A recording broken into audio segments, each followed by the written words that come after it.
skip the formality. Hey, what's going on YouTube? This your boy, I am Cord from theaccolades.com, back with another tutorial. So for this tutorial, I've been getting a lot of people asking me about how do I get a good clean signal when I'm recording vocals, and that's what I wanted to help y'all out with. So please hit that subscribe button and let's get into it.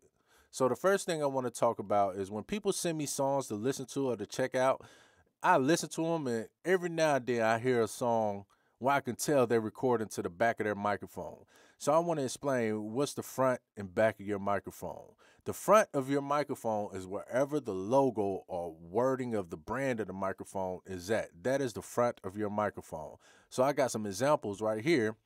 I got the Audio-Technica AT2020 microphone, and as you can see on here, it has the logo and it has the actual wording. That is the front of your microphone. The next image is a Bluebird microphone, where it has blue at. That is the front of your microphone.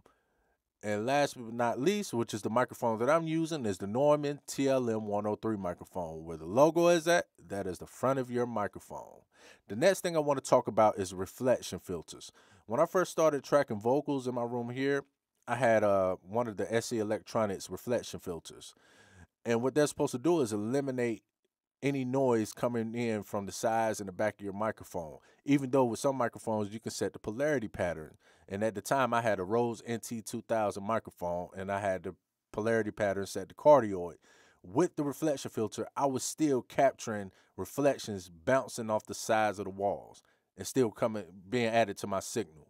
So I ended up investing in the Kaotica eyeball, which is what I'm using right now. And here's an image, but this is what I'm using right now to record now. So as you can see, it completely surrounds the microphone and it only captures the front, which is why I got the little eyeball filter, pop screen filter thing. So with that, I've been noticing I've been getting like more presence of my vocals while using it. So the next thing I want to talk about is your preamp. If you're not using the preamp, I suggest you get one. What a preamp does, every preamp has its own characteristics.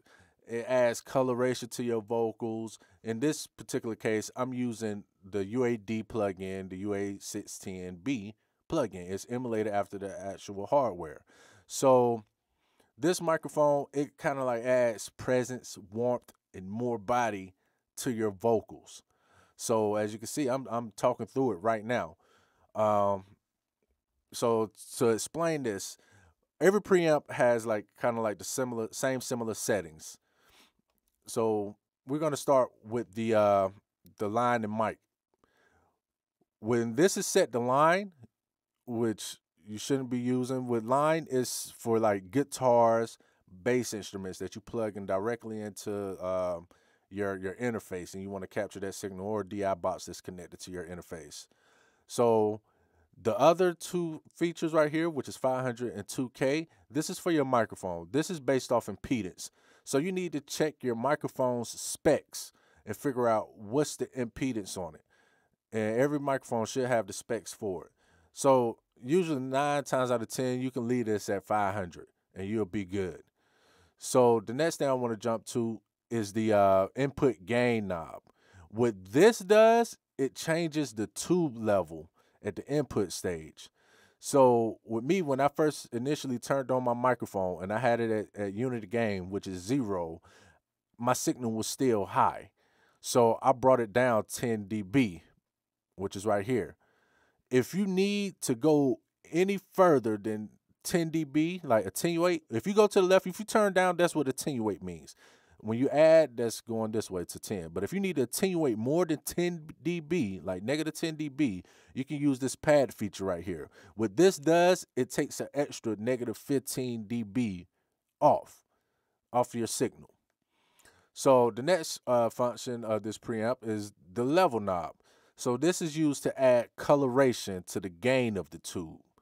So the higher the level, the more distortion you're going to get with it. The more characteristics out of this whole preamp you're going to get. And I don't think too many people want that unless there's a purpose for like a certain sound you're going for. That's the only time I go up higher than what I'm using right now.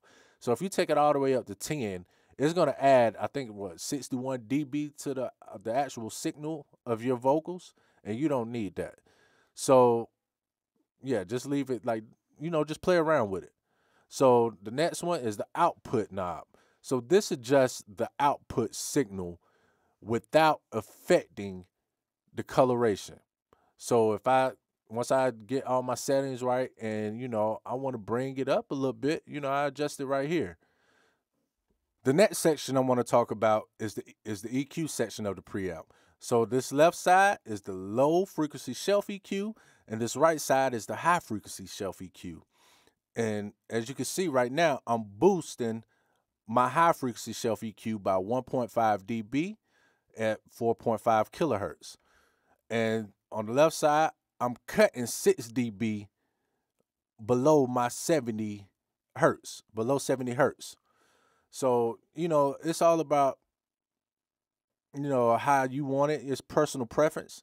So it's not going to be the same for every vocal. So you need to understand that. You need to play around with it and adjust accordingly to the vocals that you're tracking at that time. The final section I want to talk about is this in and out of phase switch right here. So this is a polarity switch. The only time you're really going to use that is when you're miking like drums. So say, for instance, you have a snare. When you mic snares, you mic the top and you mic the bottom.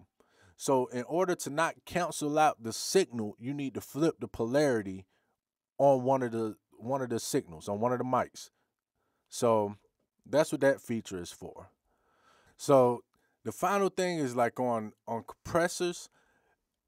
For this tutorial, I'm not going to really get into compressors like that because it's going to be its own tutorial because I got to go in depth with that tutorial.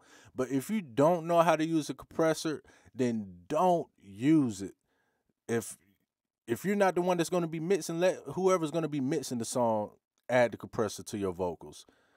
So you can use like compressors as you're recording, which sometimes I do. As you can see right here, I got the LA2A, which is right here. But I don't have it activated right now. But you see, I'm still getting a clean signal. That's the main thing, is getting a clean signal. Do not add a compressor to your vocals on your incoming input chain and record it permanently if you don't know how to use a compressor. Like I said, I do an in-depth tutorial with a compressor on how to use it on the next video. So hopefully this helps some of you out. And if you have any questions, feel free to hit me up. But this information is very important if you want your vocals to be clean. And I also will be doing a vocal template. I'll be giving away, I'll be giving away my vocal templates for like Logic, Pro Tools, Studio One. And if y'all need an FL template, I'll make up one. And I'll be giving that out as well for free. So, and then I do a tutorial on it so y'all can understand how to use the template along with this information that I'm giving out. So hopefully this helped you out, like I said. And if you got any questions, feel free to hit me up. I have my email address in the link below. And I'll see y'all on the next one. Peace out.